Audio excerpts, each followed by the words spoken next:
The Canon 24-70 f2.8L used to be unquestionably Canon's best general-purpose lens. That is until a few years ago, of course, when they released this, the 24-105 f4L, which is now the best and most popular lens in the Canon range. Let's see why.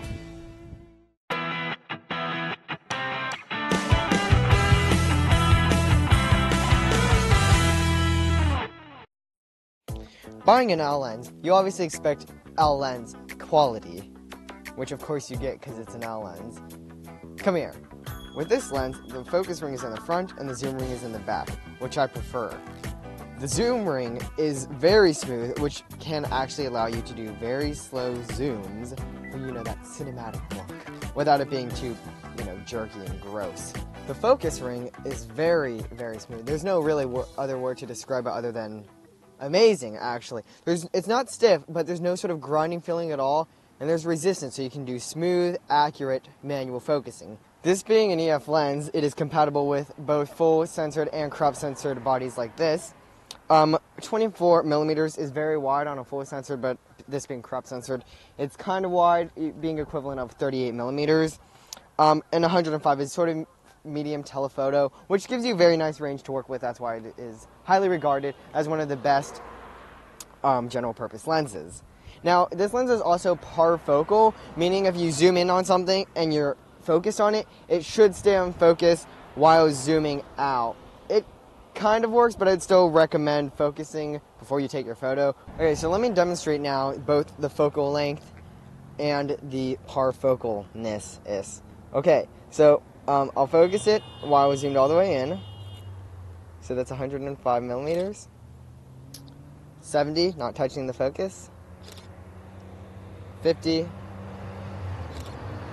24.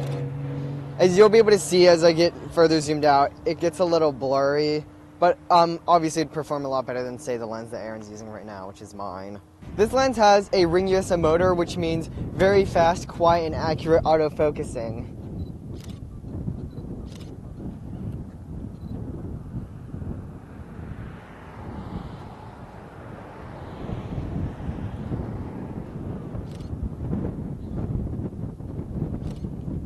That's actually very accurate.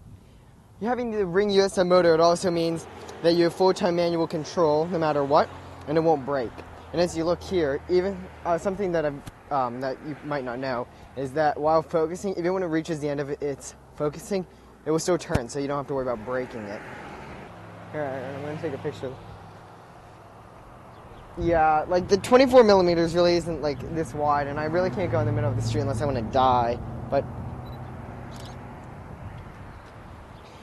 even with a constant aperture of f4 at 105mm, you would get more bokeh than the 24-70 at 70mm. Yes, with the 24-70, you can get twice as much light going through. However, your shutter speed still won't be able to match this, because unlike a lot of L lenses today, this features image stabilization, 3 stops of it. That's why it is so often regarded as one of the best L lenses for video recording on DSLRs. Full frame users will notice some softness in the corners along with some light fall off, but crop censored DSLR users won't really notice any of these.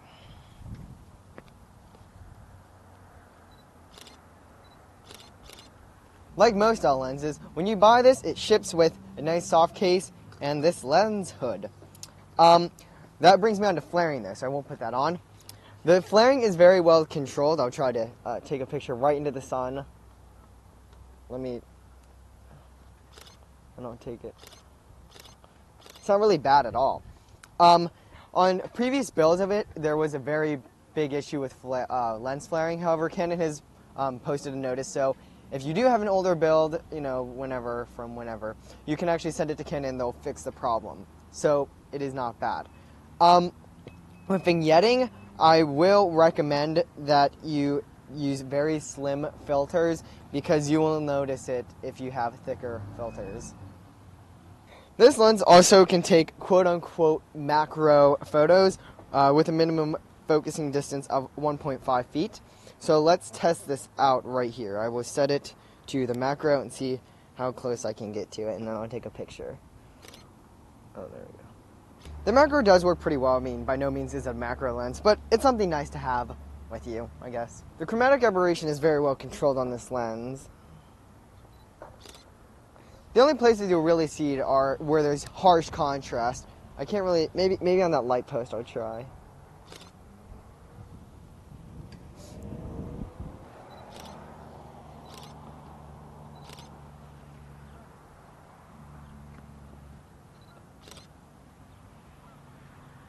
Earlier, I already mentioned the IS for a photo. It is equivalent of 3 stops for, like, shutter speed and everything. But now I'm going to demonstrate how well it works on video because, like I said, it is a very good video lens. So I'm going to turn image stabilization off and follow Aaron walking backwards. So I'll zoom in a little. Okay, so right now the image stabilization, go faster. Keep in mind that image stabilization only does camera shake, not motion like stabilization. Oh!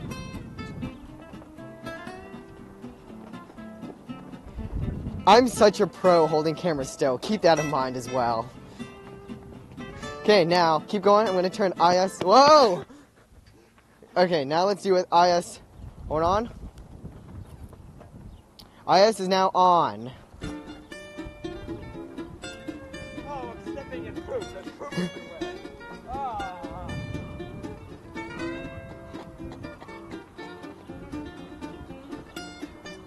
Avoid the poop, avoid the poop, avoid the poop.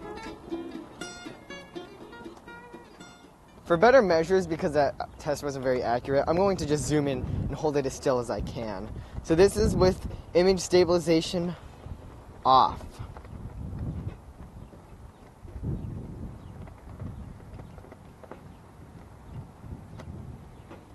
Now let me turn it on.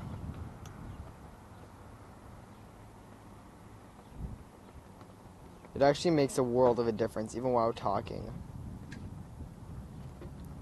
Very nice. This lens presents high-quality bokeh due to its 8 round-bladed aperture. This lens is a pleasure to use. Images are high quality, and the lens does so much, so well. Yes, it's $1,100, but you get a lot of lens for your money. All in all, there's not too much bad stuff to say about this lens. I like it a lot. I'd buy it. If I could have one lens, this would be the lens I'd have. And I've told Aaron that before. I mean, I guess the build quality is plastic, but I mean, it's good plastic. So, thanks for watching. Please subscribe. Check out our other videos. Wait, I almost forgot. It's also weather sealed. How about we test that out right now? Hey.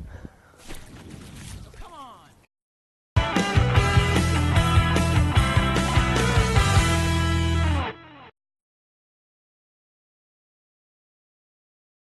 In silent focusing, compared to like other lenses where they're all like